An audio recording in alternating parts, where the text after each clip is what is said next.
Mr. Speaker, and I thank the gentlelady, the chairwoman of the committee, for her leadership in fighting the politicization of capital allocation and the politicization of retirement savings. Mr. Speaker, today, House Republicans stand on the side of retail investors. We stand up for millions of Americans around the country who are increasingly asking themselves this simple question: when will I be able to retire? This Congressional Review Act measure that I am offering is a bipartisan, bicameral joint resolution disapproving of a Department of Labor rulemaking that will politicize Americans' retirement accounts and jeopardize their retirement security.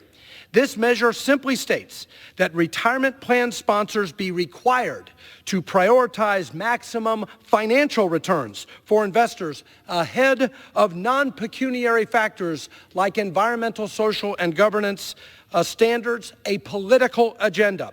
We do so in a moment where 1 in 5 Americans have saved nothing for their retirement, including 1 in 3 baby boomers, the generation closest to retirement.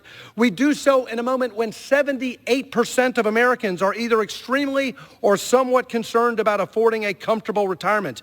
And we do so in a moment where the gap between the amount of money that Americans have saved for retirement and the amount that they will need for retirement is $3.8 trillion. That's why, Mr. Speaker, Congress must act to block the Biden administration's recent rule that greenlights so-called ESG investing in millions of Americans' retirement plans, plowing them into less diversified, higher fees, and lower performing portfolios at precisely the time that we need to maximize financial security for Americans approaching retirement. So let's consider the facts. According to a recent Wall Street Journal report, ESG funds carry 43% higher fees than non-ESG funds. That's what they want. They want Americans to be forced into higher fee funds.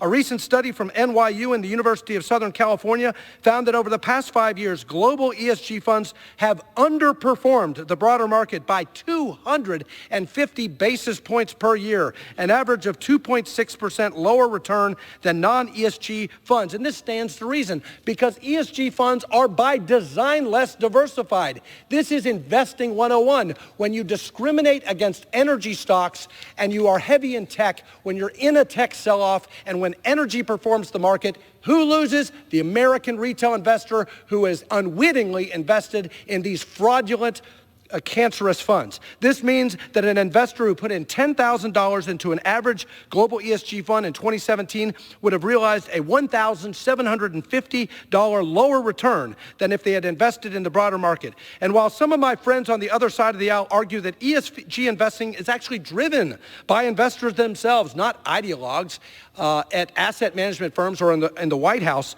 who want to push their environmental or social causes at the expense of retail investors, a 2021 study conducted by the University of Chicago and FINRA proves investors largely do not care. 21% of investors don't even know what ESG stands for.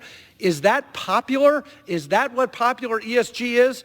And this neutrality nonsense.